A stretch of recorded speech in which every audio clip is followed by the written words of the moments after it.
दिन है मंगलवार, तारीख 15 अगस्त 2023 और आप सुन रहे हैं मजदूर जगत की खबरों का बुलेटिन वर्कर्स कनेक्ट रेडियो। आइए सुर्खियों से करें शुरुआत। सुप्रीम कोर्ट का ठेका मजदूरों को बड़ा झटका, कंपनियों को दी कैंटीन में ठेका कर्मचारियों से काम कराने की छूट। महाराष्ट्र के नागपुर में कचरा के निपटारे के दौरान विस्फोट, एक मजदूर की मौत, 3 अन्य बुरी तरह से घायल। मद्रास हाईकोर्ट ने प्रबंधन को लगाई फटकार, कहा मजदूरों को है अभिव्यक्ति का अधिकार, निजी टिप्पणी के खिलाफ कार्रवाई अमान्य।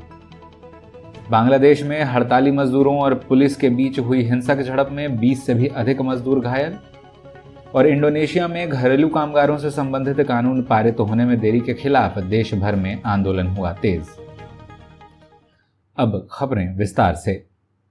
सुप्रीम कोर्ट की न्यायमूर्ति पी.एस. नरसिम्हा और मनोज मिश्रा की खंडपीठ के हालिया फैसले से ठेका मजदूरों को बड़ा झटका लगा है।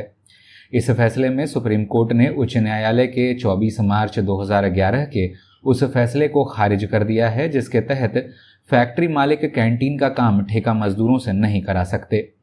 बताते चलें कि मामला साल 1997 का है, जब कर्नाटक सरकार ने एक अधिसूचना जारी कर कहा था कि वे फैक्ट्रियां जहां 250 या उससे अधिक मजदूर काम करते हों, उन्हें कारखाना अधिनियम यानी फैक्ट्री एक्ट की धारा 46 के अनुसार कैंटीन सुविधा उपलब्ध करानी होगी और इस काम को ठेका मजदूरों से नहीं कराया जा सकता, क्योंकि यह फैक्ट्री का मूल काम है।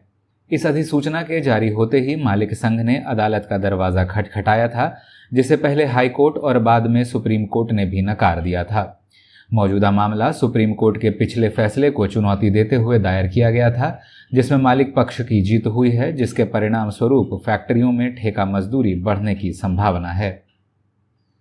महाराष्ट्र के नागपुर स्थित इकोनॉमिक एक्सप्लोजिव लिमिटेड में कचरे का निपटारा करते समय सुबह 7:30 बजे हुए विस्फोट के कारण 21 वर्षीय प्रतीक खलटकर की मृत्यु हो गई, जबकि 3 अन्य मजदूर बुरी तरह से झुलस गए।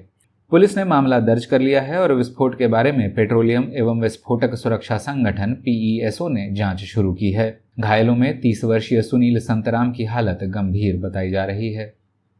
मद्रास हाईकोर्ट की न्यायमूर्ति जी स्वामीनाथन की एकल पीठ ने तमिलनाडु ग्राम बैंक बनाम ए लक्ष्मी नारायण मामले में फैसला सुनाते हुए कहा है कि कर्मचारियों को प्रबंधन के नियमों या काम करने के तरीके के खिलाफ भड़ास निकालने का अधिकार है।